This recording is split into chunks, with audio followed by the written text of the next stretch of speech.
When you hear that somebody is a medical biller, what comes to mind? Is it that they make a lot of money, or that they work remotely from home, or maybe it's that they're like the boss in doing appeals? Now, it could be all of these, or it could be none of these things that come to mind. But I'm going to break it down for you today. I'm going to let you know about the similarities and the differences of the types of medical billers that are out there. Keep watching.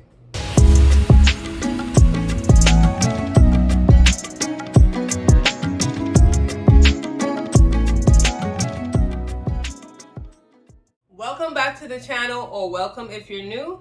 My name is Tamika, and I'm a certified professional biller and a certified professional practice manager.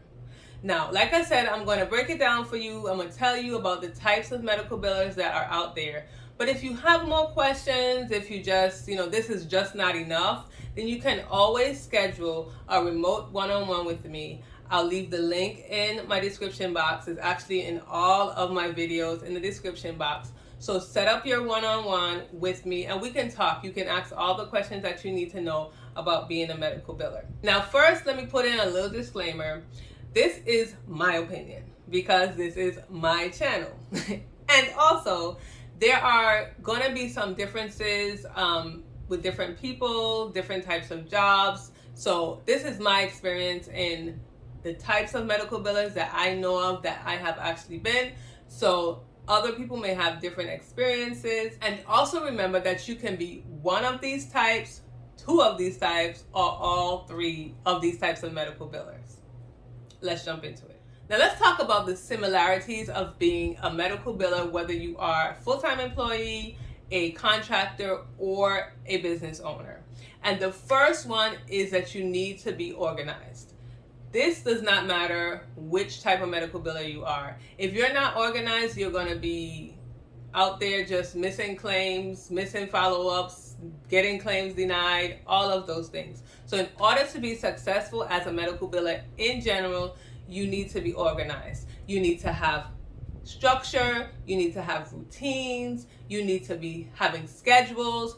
You need to make sure that you are organized. So if you're not organized, and some of us feel like we're born organized, some of us maybe, but a lot of us aren't. So if you feel like you're not that organized type of person, know that if you're getting into medical billing in any way or capacity, you need to be organized. So you need to figure that out. Now, you also need to make sure that you are always a lifelong learner. So in medical billing, things are going to change all the time. The policies, the regulations, the procedures, they change all the time. So you need to make sure that you're continuously learning about your profession. You don't want to get stuck in the habit of saying that you know that it goes a specific way and you just stick with that, because you might be doing it an old way and they have come up with a new way of doing it. So you need to make sure that regardless of if you're an employee or not, if you are an employee and your employer doesn't pay for continuous education, you need to make sure that you do it yourself. Now, it doesn't have to be something that's paid for. It can be, magazines, it can be newsletters when the different insurance companies send them out. You just make sure that you stay up on all the changes that's going on. And also what goes with that is networking. I did not do a lot of networking when I was an employee because, I was into work and I was just doing my job. I was doing what I was supposed to do in the job. But I would say regardless of whichever one you are, a contractor, a business owner, employee, you need to network with other billers. So whether that is locally in your area with different doctors' offices, the people in the hospital, other people that do billing, or if you have to find people online, because what I have been so happy that I found is a network of individuals who also do medical billing. And so we can talk and we can compare notes and we can just learn from each other. So you need to always network regardless of whatever type of biller you are. And the last similarity is that you don't necessarily have to be certified.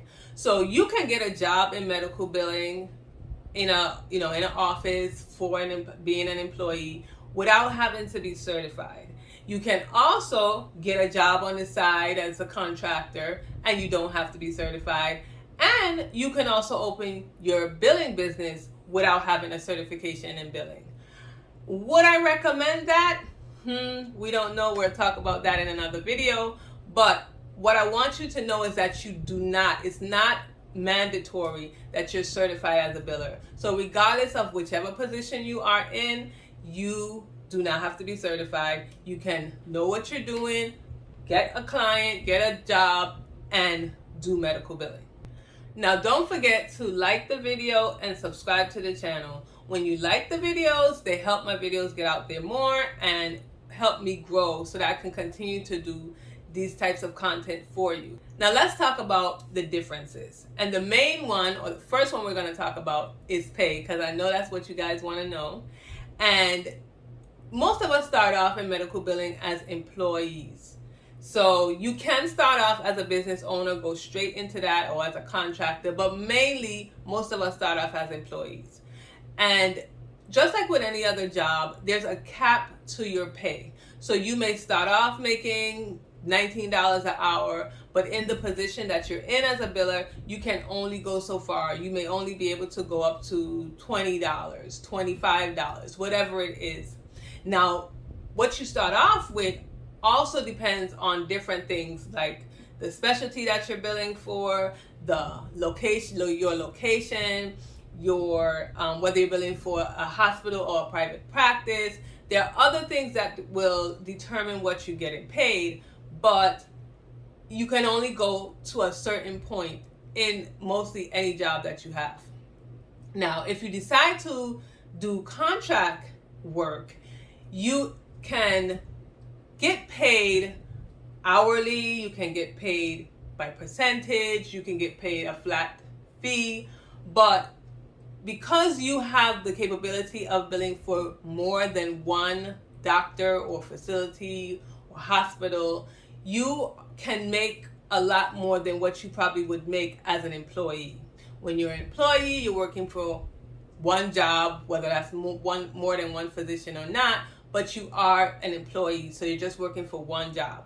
When you're working as a contractor, depending on how much you can take on, you can make a lot more money than what you were making as an employee. And then when you're a business owner, you have the capabilities of making even more money, because you probably might expand, you might hire people, and this will help you to make even more money. So where as a contractor, you may just be able to take on 5 clients. But then as a business owner, because now you have 2 more helpers, you can take on 15 clients. So your money, how much you can make, will go up. Now that brings me to assistance and help. So when you're an employee, you're hired to do a specific job, and if you're hired through a private practice, you may be doing everything. You are the main biller, so you're doing everything from submitting claims to patient statements. You may get a little help here and there, because now you might have a coworker who will help you, but if you're working in private practice, in a small private practice at that, you might be just the only one doing it, so you're responsible for all of the duties. If you're working in a bigger hospital or a bigger doctor's office, now you may have a billing department or a billing area, so you'll have several people who is working in that area. As a contractor now, normally you're working as, let's say, on the side, or as a you're not a employee, you're a contractor, so you may be just doing all of this yourself. Now, most contractors they're not hiring people. They don't have help outside of themselves. So they're doing everything. Now, of course, this depends on what your contract is with the provider, but if you have a contract with the provider to do everything, all of his billing, all of her billing, then you'll be required to do everything yourself, though there will be really no help. You will be able to converse with the office back and forth, and they'll help you with certain things here and there, but for the main part, you will be doing everything. Now, as a business owner, this is where you can hire staff. This is where you can get the help you need, outsource, do all of those things. And so you probably will be getting more clients, so which means you'll be making more money, which means you can then pay somebody to help you do the billing. So as a business owner, most business owners, their goal is to, even if it's not a huge staff, their goal is to bring on a good bit of clients so that they can then either outsource or hire some staff or hire employees in order to do the job. So now you will be having assistance as a business owner. So some of the differences are you might have help, you might not have help, you might be doing this all yourself, but these are the things that you have to choose or decide when you're deciding to be a medical biller in any of these capacities. Now, a next difference is your responsibilities. So when you start out as a medical biller, let's say in a private practice, you could also be the front desk person. You could also be maybe the office manager. I know where I live in the U.S. Virgin Islands, a lot of the medical billers who are employees are also office managers. So they now have two different jobs combined into one. So your responsibilities, you will have to be able to separate your responsibilities, know all the things you have to do as a biller, let's say, and then all the things you need to do as an office manager. So your responsibilities will probably spread out to more than just a biller. As a contractor, you may contract to do a specific thing. I am contracting with this provider to be his or her biller. So all I'm doing is billing. Now again, remember, it depends on what your contract says, but you could also maybe put in there that you're also going to do certain office manager duties or front desk duties, and that's up to you. I wouldn't recommend that if you are a contractor. You should be doing contract billing, but it's up to you what you decide you want to do. Now, as a business owner, the services that you provide usually are just for medical billing. So unless you sign up for something else, you probably will just be doing the medical billing. You won't be over there doing a little bit of office manager stuff. Now, mind you, sometimes providers do not know the difference between the different jobs and the duties that they need, and they will ask you to do other things that's not in your realm of duties, and you have to know what you should be responsible for and what you're not responsible for. If you start to do things that are outside of your scope, then they will continue to ask to do these things, and you won't be getting paid for the services that you're providing. Then there is the long-term goals.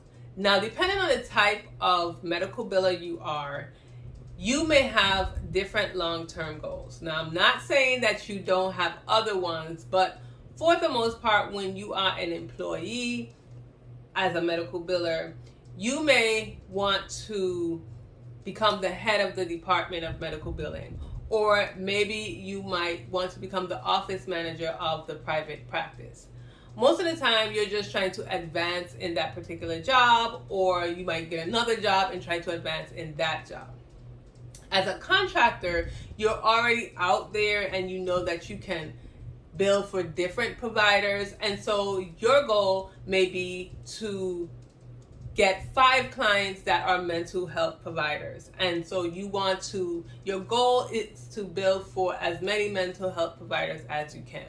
As a business owner, your goal may be to expand your company big enough to become a revenue cycle service company, to do consulting, to do credentialing, and to hire out for all of these different positions so that eventually you won't have to do anything.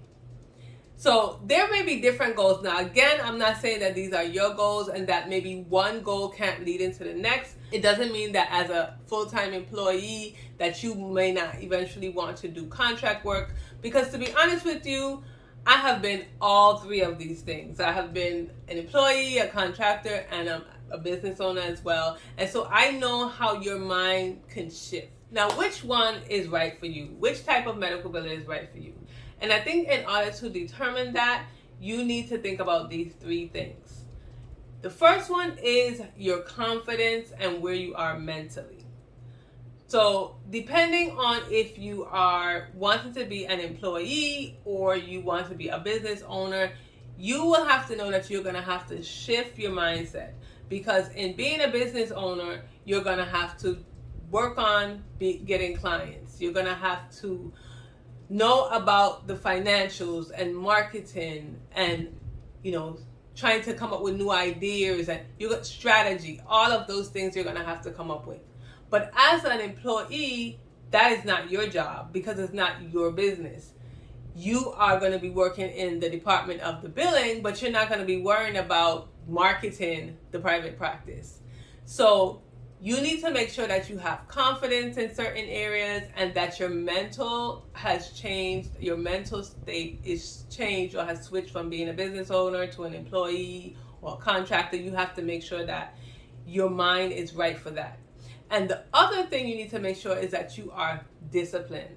So whether or not you are a contractor or a business owner, you, for the most part, will probably be doing this, at home or on your own. Especially now, we're doing it remotely. When you do contract billing, most of the time it's remotely, and no one is going to be behind you telling you have to do this, you have to do that. Did you do this? Did you do that? No one's going to be there. As an employee, you may have like a job description, and this is what you have to do, when you have to do it, and then your manager comes to you to tell you did you do it or did you not do it. As a contractor and as a business owner, it's going to be your responsibility to know when you're doing it, and when it needs to be done, what needs to be done, all of those things. So in order for you to know which one is right for you, you need to think about your confidence level, your discipline, and if your mental state is ready for all that's going to come with each one of them. And regardless of which type of medical biller you are, you want to check out this video right here. It's talking about the 3 deadly C's in medical billing that you want to avoid.